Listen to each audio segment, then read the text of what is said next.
Having made our personal inventory, what shall we do about it? We have been trying to get a new attitude, a new relationship with our Creator, and to discover the obstacles in our path. We have admitted certain defects. We have ascertained in a rough way what the trouble is. We have put our finger on the weak items in our personal inventories. Now, these are about to be cast out. This requires action on our part, which, when completed, will mean that we have admitted to God, to ourselves, and to another human being the exact nature of our defects. This brings us to the fifth step in the program of recovery mentioned in the preceding chapter. This is perhaps difficult, especially discussing our defects with another person. We think we have done well enough in admitting these things to ourselves. There is doubt about that. In actual practice, we usually find a solitary self-appraisal insufficient. Many of us thought it necessary to go much further. We will be more reconciled to discussing ourselves with another person when we see good reasons why we should do so. The best reason first. If we skip this vital step, we may not overcome drinking. Time after time, newcomers have tried to keep to themselves certain facts about their lives. Trying to avoid this humbling experience, they have turned to easier methods. Almost invariably, they got drunk. Having persevered with the rest of the program, they wondered why they fell. We think the reason is that they never completed their house cleaning. They took inventory all right, but hung on to some of the worst items in stock. They only thought they had lost their egoism and fear. They only thought they had humbled themselves.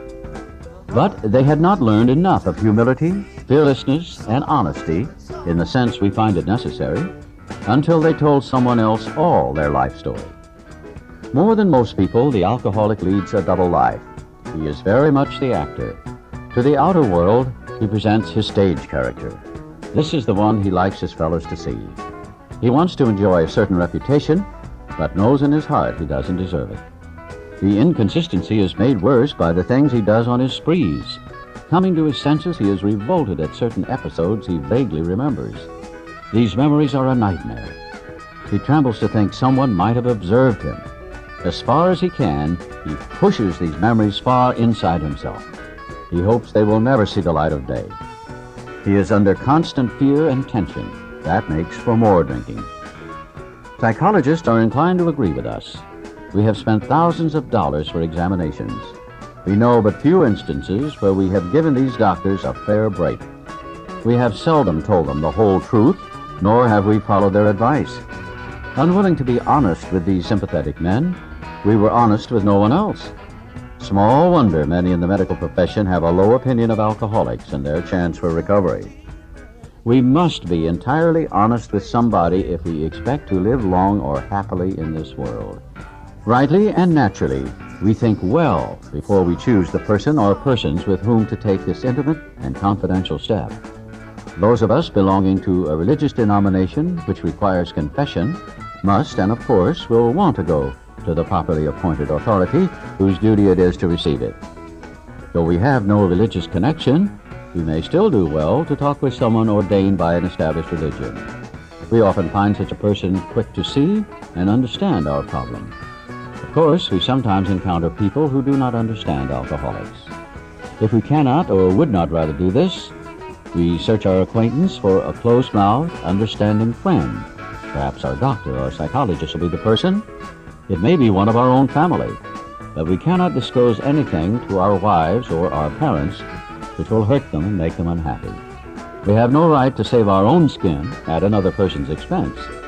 Such parts of our story we tell to someone who will understand, yet be unaffected. The rule is we must be hard on ourselves, but always considerate of others. Notwithstanding the great necessity for discussing ourselves with someone, it may be one is so situated that there is no suitable person available. If that is so, this step may be postponed. Only, however, if we hold ourselves in complete readiness to go through with it at the first opportunity. We say this because we are very anxious that we talk to the right person. It is important that he be able to keep a confidence, that he fully understand and approve what we are driving at, that he will not try to change our plan. But we must not use this as a mere excuse to postpone. When we decide who is to hear our story, we waste no time. We have a written inventory, and we are prepared for a long talk. We explain to our partner what we are about to do and why we have to do it. He should realize that we are engaged upon a life and death errand. Most people approached in this way will be glad to help. They will be honored by our confidence. We pocket our pride and go to it, illuminating every twist of character, every dark cranny of the past. Once we have taken this step, withholding nothing, we are delighted. We can look the world in the eye. We can be alone at perfect peace and ease. Our fears fall from us. We begin to feel the nearness of our Creator. We may have had certain spiritual beliefs, but now we begin to have a spiritual experience. The feeling that the drink problem has disappeared will often come strongly. We feel we are on the broad highway, walking hand in hand with the Spirit of the universe. Returning home, we find a place where we can be quiet for an hour, carefully reviewing what we have done. We thank God from the bottom of our heart that we know Him better. Taking this book down from our shelf, we turn to the page which contains the 12 steps. Carefully reading the first 5 proposals, we ask if we have omitted anything, for we are building an arch through which we shall walk a free man at last. Is our work solid so far? Are the stones properly in place? Have we skimped on the cement put into the foundation? Have we tried to make mortar without sand? If we can answer to our satisfaction, we then look at step 6. We have emphasized willingness as being indispensable. Are we now ready to let God remove from us all the things which we have admitted are objectionable? Can He now take them all, every one? If we still cling to something we will not let go, we ask God to help us be willing. When ready, you say something like this: My Creator, I am now willing that you should have all of me, good and bad. I pray that you now remove from me every single defect of character which stands in the way of my usefulness to you and my fellows. Grant me strength as I go out from here to do your bidding. Amen. We have then completed step 7. Now we need more action, without which we find that faith without works is dead. Let's look at steps 8 and 9. We have a list of all persons we have harmed and to whom we are willing to make amends. We made it when we took inventory. We subjected ourselves to a drastic self-appraisal. Now we go out to our fellows and repair the damage done in the past. We attempt to sweep away the debris which has accumulated out of our effort to live on self-will and run the show ourselves. If we haven't the will to do this, we ask until it comes. Remember, it was agreed at the beginning we would go to any lengths for victory over alcohol. Probably there are still some misgivings. As we look over the list of business acquaintances and friends we have hurt, we may feel diffident about going to some of them on a spiritual basis. Let us be reassured. To some people, we need not and probably should not emphasize the spiritual feature on our first approach. We might prejudice them. At the moment, we are trying to put our lives in order. But this is not an end in itself. Our real purpose is to fit ourselves to be of maximum service to God and the people about us. It is seldom wise to approach an individual who still smarts from our injustice to him and announce that we have gone religious. In the prize ring, this would be called leading with a chin. Why lay ourselves open to being branded fanatics or religious bores? We may kill a future opportunity to carry a beneficial message. But our man is sure to be impressed with a sincere desire to set right the wrong. He's going to be more interested in a demonstration of goodwill than in our talk of spiritual discoveries.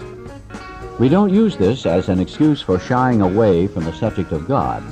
When it will serve any good purpose, we are willing to announce our convictions with tact and common sense. The question of how to approach the man we hated will arise. It may be he has done us more harm than we have done him. And though we may have acquired a better attitude toward him, we are still not too keen about admitting our faults. Nevertheless, with a person we dislike, we take the bit in our teeth. It is harder to go to an enemy than to a friend, but we find it much more beneficial to us. We go to him in a helpful and forgiving spirit, confessing our former ill feeling and expressing our regret. Under no condition do we criticize such a person or argue. Simply, we tell him that we will never get over drinking until we have done our utmost to straighten out the past.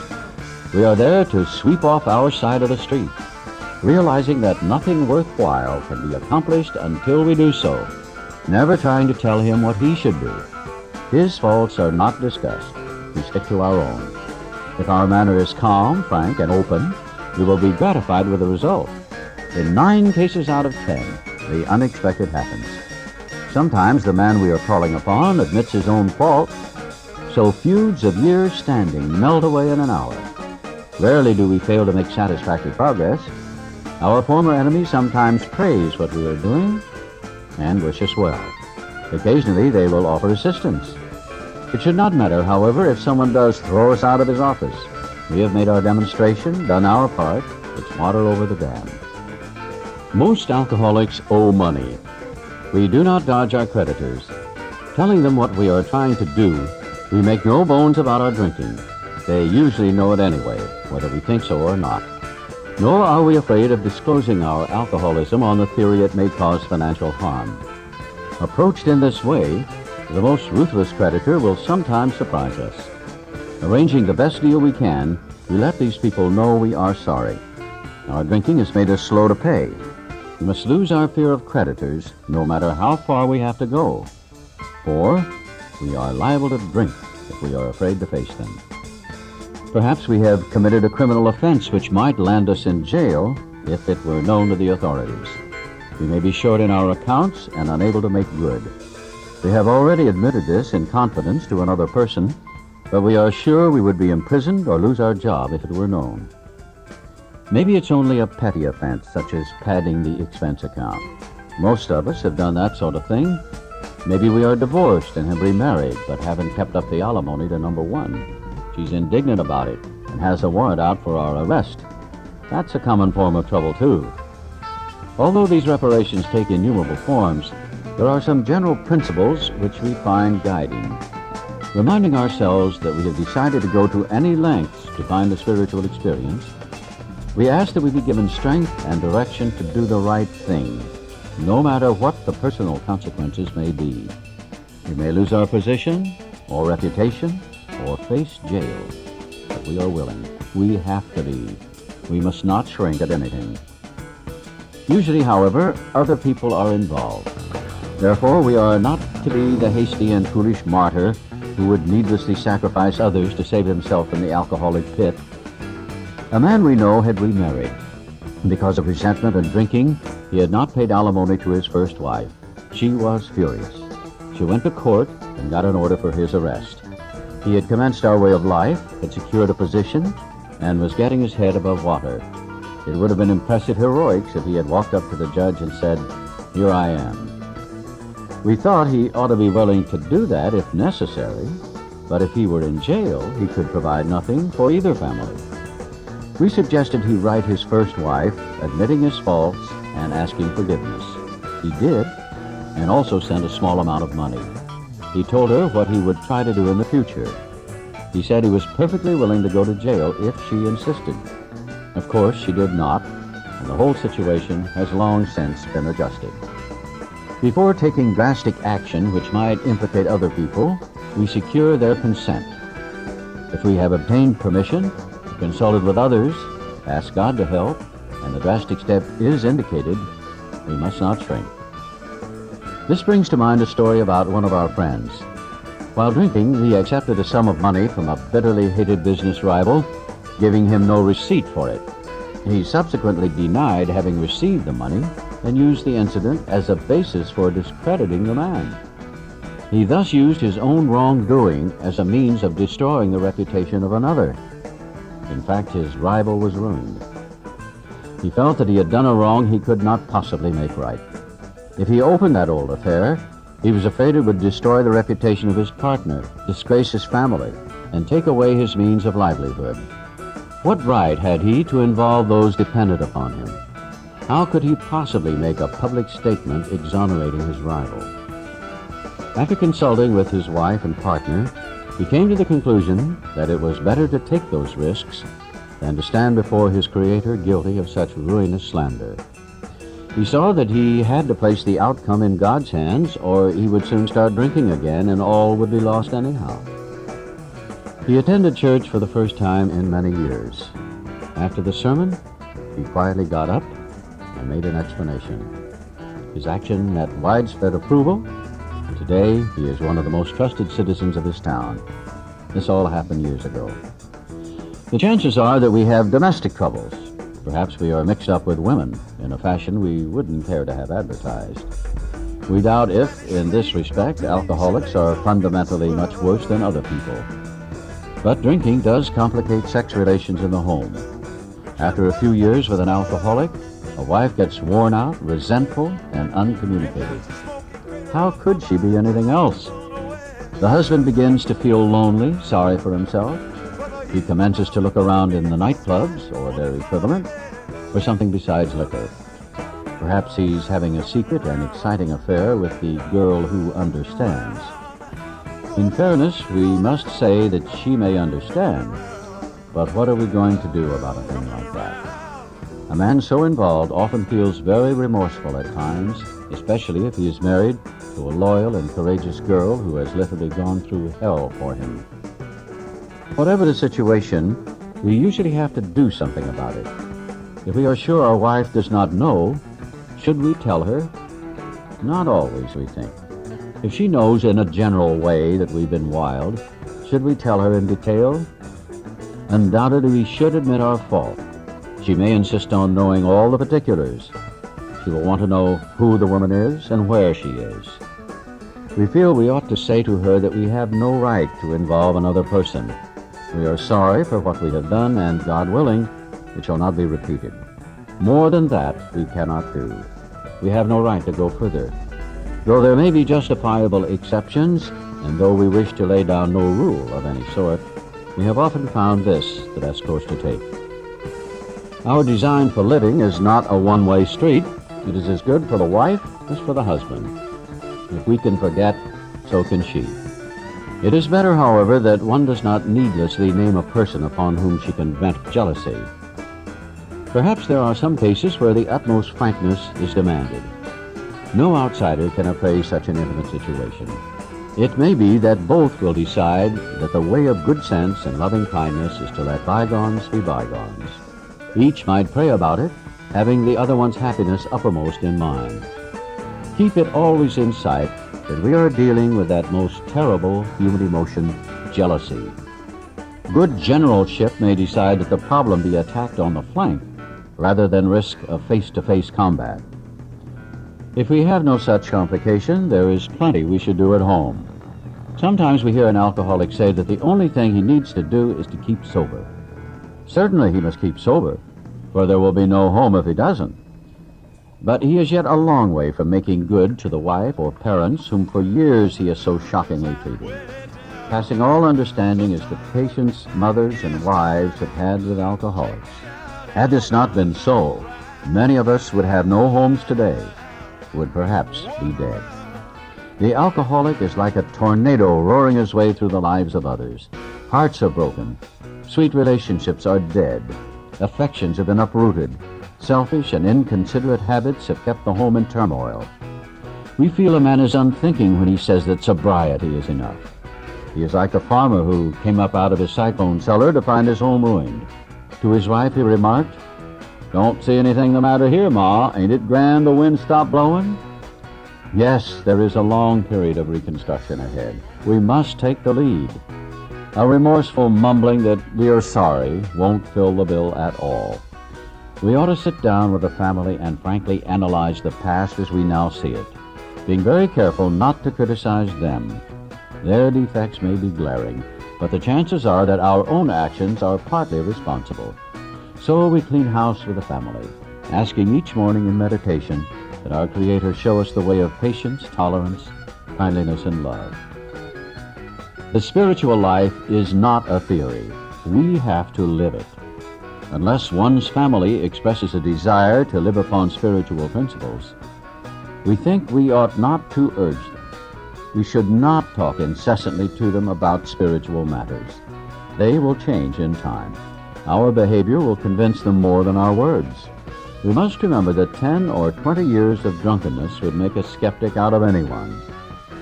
There may be some wrongs we can never fully right.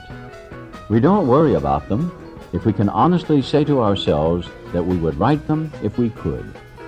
Some people cannot be seen. We send them an honest letter, and there may be a valid reason for postponement in some cases, but we don't delay if it can be avoided. We should be sensible, tactful, considerate, and humble without being servile or scraping. As God's people, we stand on our feet. We don't crawl before anyone. If we are painstaking about this phase of our development, we will be amazed before we are halfway through. We are going to know a new freedom and a new happiness. We will not regret the past, nor wish to shut the door on it. We will comprehend the word serenity, and we will know peace. No matter how far down the scale we have gone, we will see how our experience can benefit others. That feeling of uselessness and self-pity will disappear. We will lose interest in selfish things and gain interest in our fellows. Self-seeking will slip away. Our whole attitude and outlook upon life will change. Fear of people and of economic insecurity will leave us. We will intuitively know how to handle situations which used to baffle us. We will suddenly realize that God is doing for us what we could not do for ourselves. Are these extravagant promises? We think not. They are being fulfilled among us, sometimes quickly, sometimes slowly. They will always materialize if we work for them. This thought brings us to step 10, which suggests we continue to take personal inventory and continue to set right any new mistakes as we go along. We vigorously commence this way of living as we cleaned up the past. We have entered the world of the Spirit. Our next function is to grow in understanding and effectiveness. This is not an overnight matter. It should continue for our lifetime. Continue to watch for selfishness, dishonesty, resentment, and fear. When these crop up, we ask God at once to remove them. We discuss them with someone immediately and make amends quickly if we have harmed anyone. Then we resolutely turn our thoughts to someone we can help. Love and tolerance of others is our code. And we have ceased fighting anything or anyone, even alcohol. For by this time, sanity will have returned. We will seldom be interested in liquor. If tempted, we recoil from it as from a hot flame.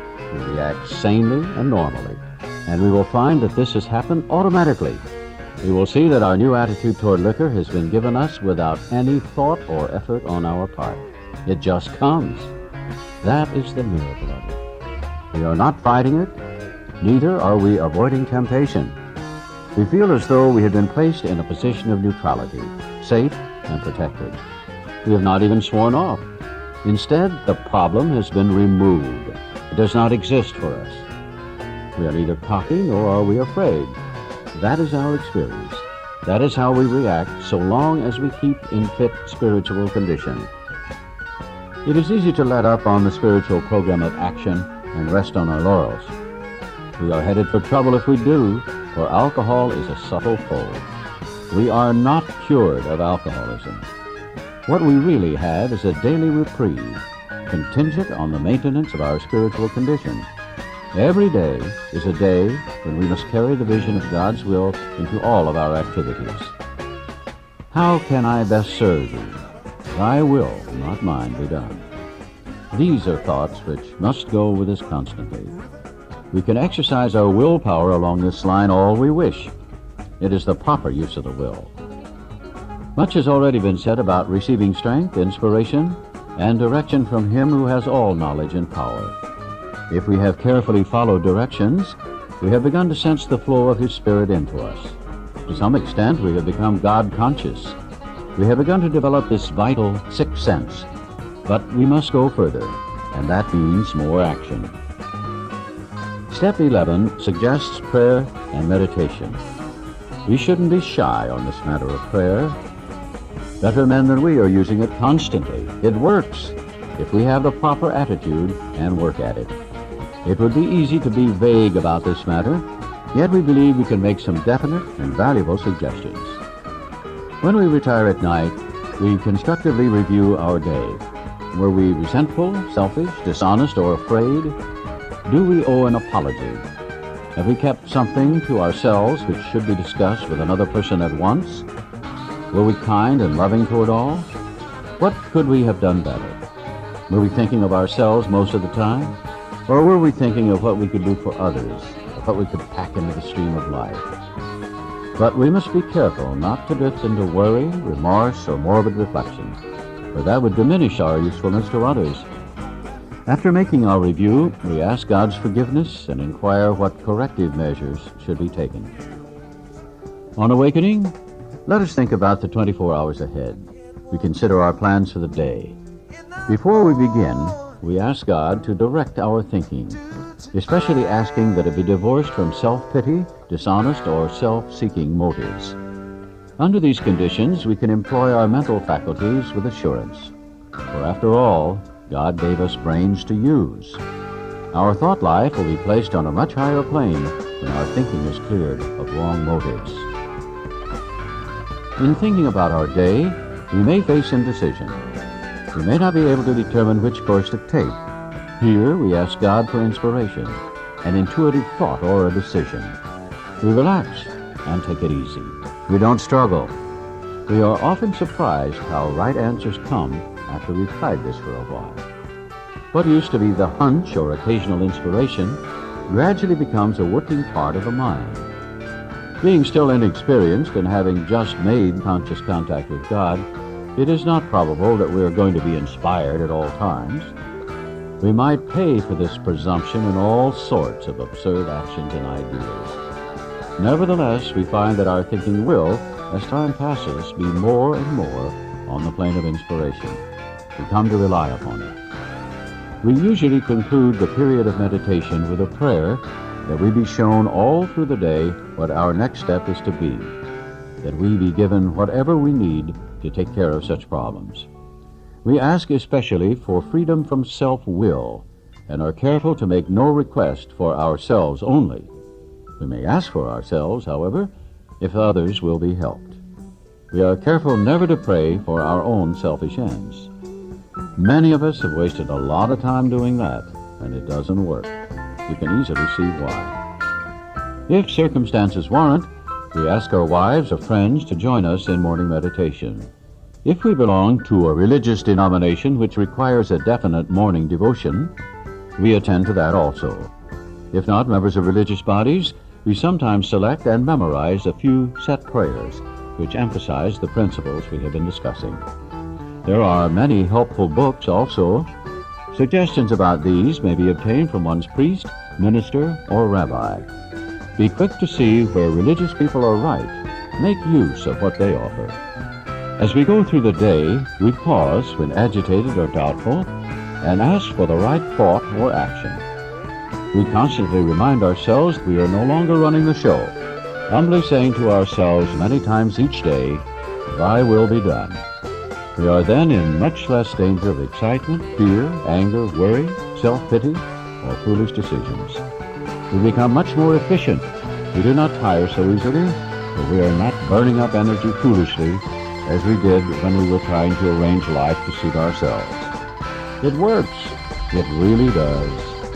We alcoholics are undisciplined, so we let God discipline us in the simple way we have just outlined. But this is not all. There is action and more action. Faith without works is dead. The next chapter is entirely devoted to step 12.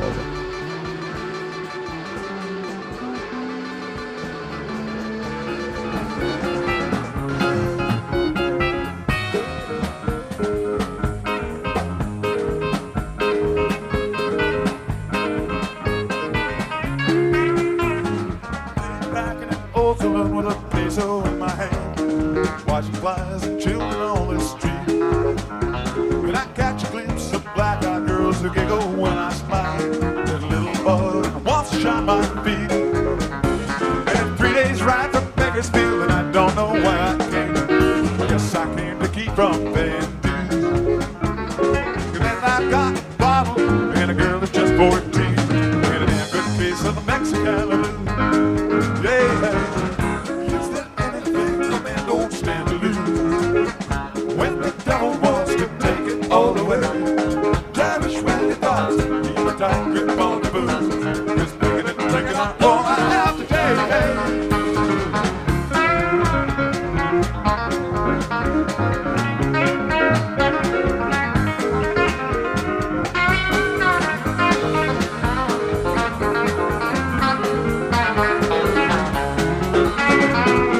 her name was Billie Jean, and she was fresh and down.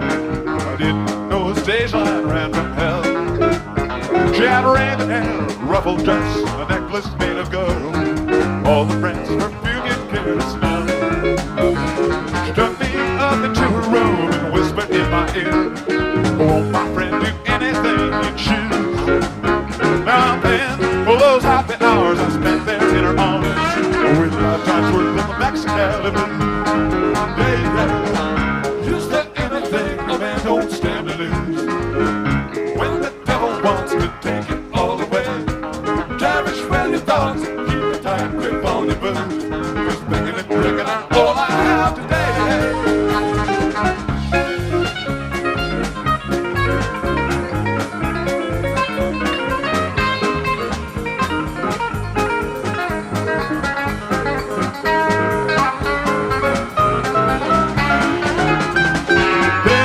Rode into town and some thought he was the law. Billie Jean was waiting when he came. She told me he would take her if I didn't use my gun. I'd have no one but myself to blame. I went down to those dusty streets, blood was on my mind. I guess that stranger hadn't turned the news. 'Cause I shot first and killed